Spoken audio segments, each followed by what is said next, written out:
have a, in your opinion, have a doctor-patient privilege in terms of their communication with you? And I just want to go back and correct, that was May 30th that we made that. Do you want me to just repeat the question? No, I know the answer to the question.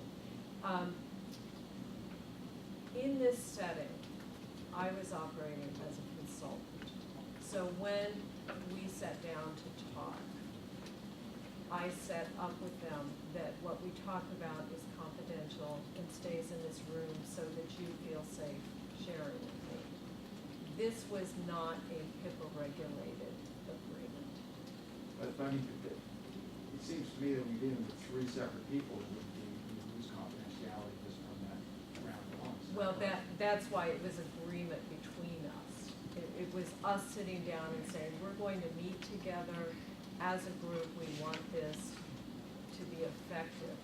And therefore, the three of them agreed that that would be confidential. Well, confidentiality or no confidentiality, did they understand you would be testifying at this proceeding? No, that wasn't known at that time. When were you asked to testify? About 2 weeks ago, And when was your most recent meeting with these three individuals? on June 20th. Did you disclose to them that you were going to be breaching the confidentiality of your discussions? Objection, this- Your Honor. No breach of the confidentiality. There's a release that's been signed. You said there was a confidentiality agreement, that even though it wasn't a HIPAA agreement, you and the three individuals made a confidentiality agreement. Is that A correct? verbal agreement. And I'm asking you, did you receive authorization from them to disclose what the percent is? Yes, And was that done, what form was that done? in a release. Now, and the release permits you to talk to anybody about their situations? I would have to look at it. Now, you said that you were a consultant in this case. Consultant to whom? Consultant within the city to meet with this group. So you were essentially serving as a consultant to the city? Yes.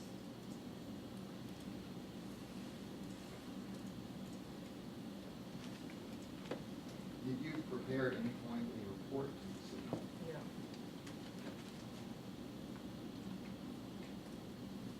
Did you maintain notes of your two sessions with the three parking enforcement officers? Very brief notes. Do you have those notes? Yes.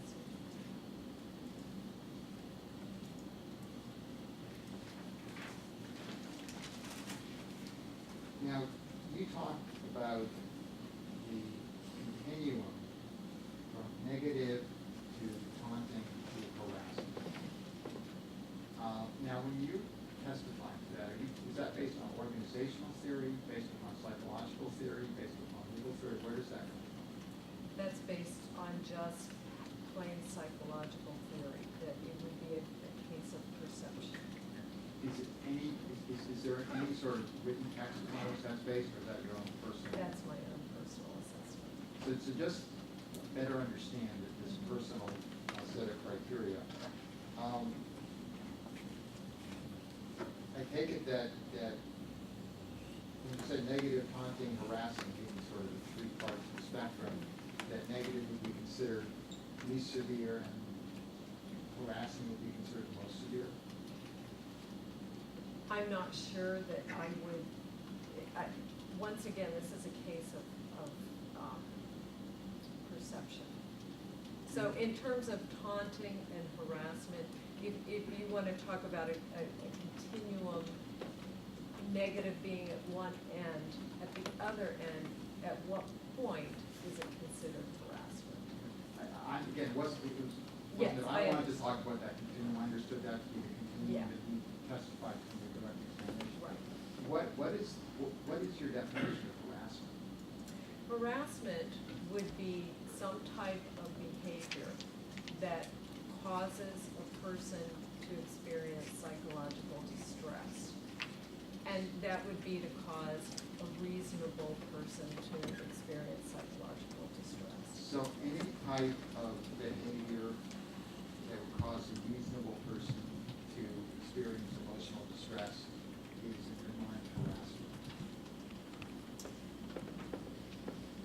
think that's a very broad definition. We would have to keep whittling that down. But how do you whittle that down? That's where I'm not, again, it's not Yeah, for me to define, right. I'm asking about your definition. Right, How do you whittle Well, down There's this? a little talking over each other. yeah, I think you're both doing it. If you just try your best to Yeah, let right. Attorney Meyer finish the question, yeah. and I'm sure Attorney Meyer will try harder to let you finish your response. Okay. So if my restatement, Mhm. what I thought was your earlier testimony was overly broad, how would you propose to whittle down the term harassment? Well, I'm gonna object at this point, it's not relevant, we're talking about workplace harassment. You haven't premised the question based on that, if the question is workplace harassment, now we're gonna throw my objection, but otherwise it's overly broad.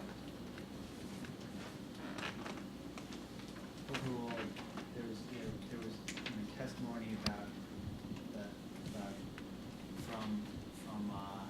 from negative to harassing. I think it's a fair cross-examination you gave received. In terms of the harassing, the aspects of it that would cause the personal distress, the psychological distress. Just my question. No, I'm sorry. No, I'm it's not objection. responsive. My question was, how do you whittle down the No, definition? I'm gonna object, Your Honor. You know, Mr. Meyer and I know each other pretty well, and I object when he starts to interject when a witness is testifying. Objection. No, That's sustained. I think the witness was answering. You can ask a follow-up question. If you think the question's not responsive, you can address that point. But in fairness, the witness goes listen to the process and respond. You may proceed. Yeah, so I'm a little confused at what you're asking. Are you asking me to whittle it down, or what would No. whittle it down? Again, this is just where we started on this, and it's an important issue because the city has asked for a preliminary injunction precluding my clients from engaging in harassment. So I'm trying to and that's the term used in that injunction. I'm trying to understand here if we have a understood meaning of the concept of harassment in this, and again, in this context. You're obviously someone knowledgeable about it. And I asked you what you meant by harassment, and you said basically, my understanding of your response was any behavior or statements that cause a reasonable person to experience emotional distress is harassment. And then at some point shortly thereafter, you acknowledged that was a somewhat broad definition and that you need to be whittled down. So my question to you now is, can you, I'm talking about your understanding of Right. that concept. Right. Can you whittle down the concept of harassment, or do you want to stick with your original definition? No, I would whittle that down to say someone's behavior that was directed at another person that is directed to them personally, with the intent of causing harm, some level of harm. What if the intent of the behavior is to communicate a political message, but at least from the point of view of a therapist, the behavior causes harm? Is that still harassment? I guess in that case, I would want to evaluate that intent a little further. What do you think? Well, someone can make a political statement and say, I'm merely making a statement. But when you look at what was the tone of that statement, how was that statement directed at the person? Lynn had talked about using a personal name. There's tone, there's the way that the words are said. It's not just merely a political statement. But we were on the point of intent.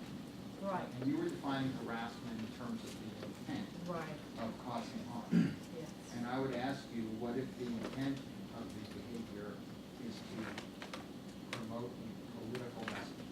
Does that still amount to harassment? Objection, asked and answered.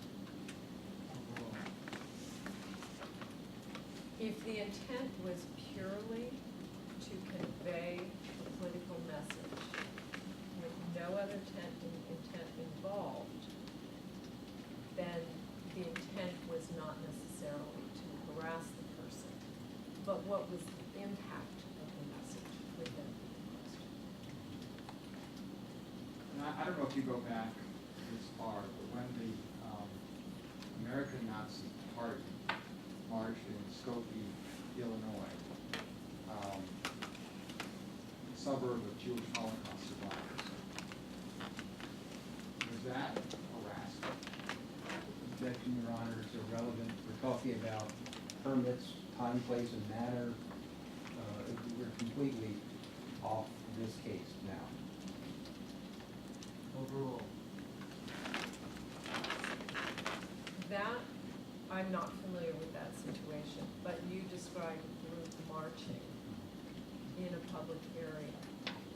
That does not sound to me like behavior that was directed at an individual.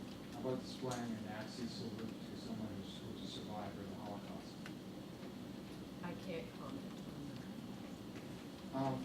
You made reference in your testimony to the issue of physical fear. Now, you heard Linda's testimony this morning, is that correct? And you heard her being asked repeatedly about whether or not there was any physical contact or attempted physical contact against her. Right.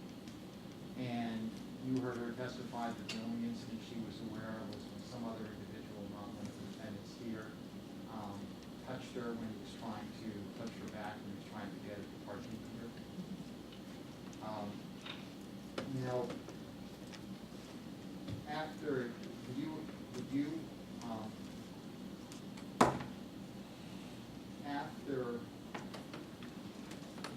you agree that that demonstrates a pattern of nonviolence? I Objection. don't, 6 months, she hasn't been touched except once inadvertently. Is that not a pattern of non-violence? well, I guess I would want to know how you define violence. Non-physical violence. You've talked about an activity that's gone on every day for 6 months, and you have focused on the fact that it occurred every day. And at least from the first attendee, we've had only one instance of inadvertent physical contact, not by one of the defendants here. Now, you were the one that raised the issue of physical violence and fear in your testimony. And I'm asking you now whether and you haven't claimed that either of the other parking attendants expressed to you any incident. I think you actually did say one scenario, which that a little later. But in terms of at least first the testimony of the officer you heard this morning, does that not demonstrate a pattern of non-violence on the part of the demonstrators, not physical violence? It demonstrates that to this point, they have not exercised physical Well, violence. if you, isn't it true that over the course of 6 months, more than 6 months, a pattern has been demonstrated?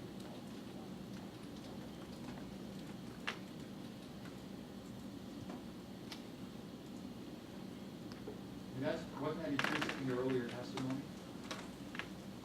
What do you mean, wasn't that intrinsic? Yeah, so you seem that your testimony seems to be premised upon the fact that the same thing is occurring every day over Right. a same period of time. Right. And given the fact that every single day it's occurred without any sign or aspect of violence, actual or intended, at least with respect to the one Right. park enforcement officer who has testified, at that point, would any expectation of physical violence, which is qualitatively different from past experience, be unreasonable? Physical violence from one of the defendants, I can't really speak for them and say, no, they have no fear, or that would demonstrate for them a lack, or a pattern of nonviolence. Yes, there has been no violence in that period of time. There have been situations created that have become violent. But they're not directed against them.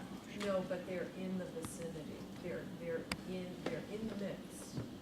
Wouldn't you agree that based upon the history of this scenario, there's no reasonable expectation on the part of at least the one party defendant who has testified of being the victim or subject to physical violence?